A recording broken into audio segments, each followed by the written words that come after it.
আচ্ছা, মানুষজন কি সবসময় যৌক্তিক চিন্তা ভাবনা করেন?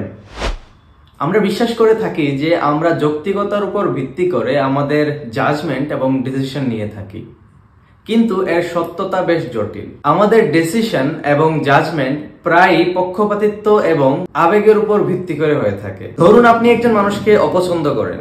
তাকে অপছন্দ করার বেশ কিছু কারণ আপনি দর্শাতে পারবেন, কিন্তু আপনার ব্যক্তিগত কোনো কারণ দেখাবেন না। যেমন, যদি আপনার ইচ্ছা, আকাঙ্ক্ষা, আগ্রহ এবং বিশ্বাসকে কোনো একজন ব্যক্তির ব্যবহার স্যাটিসফাই না করে থাকে, তাহলে আপনি তাকে অপছন্দ করেন।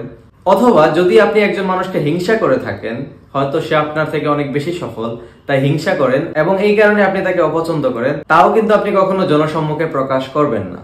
আমাদের এই ডিসিশন এবং জাজমেন্ট গুলো কিন্তু সম্পূর্ণ আমাদের ইমোশন নিয়ন্ত্রণ করে থাকে। তাই এটা বলা যায় যে যুক্তি নয়, আমাদের আবেগই প্রায় সময় কোনো কিছু বিচার করায় প্রভাব খাটায়। একে ল অফ ইররেশনালিটিও বলা হয়, অর্থাৎ অযৌক্তিকতার সূত্র।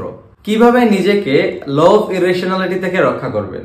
প্রথমত, পক্ষপাতিত্ব সম্পর্কে সচেতন হওয়া। যে কোনো বিষয়ে পক্ষপাতিত্ব না করে তা সম্পর্কে যৌক্তিক চিন্তা ভাবনা করা এবং যৌক্তিক ফলাফল নিয়ে আসা।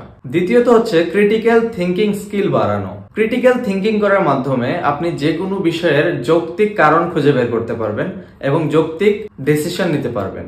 তৃতীয়ত হচ্ছে ইমোশনাল রেগুলেশন, অর্থাৎ আবেগ নিয়ন্ত্রণ করা। আবেগকে নিয়ন্ত্রণ করার প্র্যাকটিস করতে হবে। আবেগ নিয়ন্ত্রণ না করতে পারলে রেশনাল পারসন হওয়া অলমোস্ট ইম্পসিবল। সর্বোপরি, ল অফ ইররেশনালিটি কেবল আমাদের জন্য খারাপই নয়, এর কিছু ভালো দিকও রয়েছে। ল অফ ইররেশনালিটির মাধ্যমে সেলফ অ্যাওয়ারনেস এবং সেলফ কেয়ার বৃদ্ধি পায়। তাই নিজের ব্যাপারে কিছুটা ইরেশনাল হওয়া গ্রহণযোগ্য।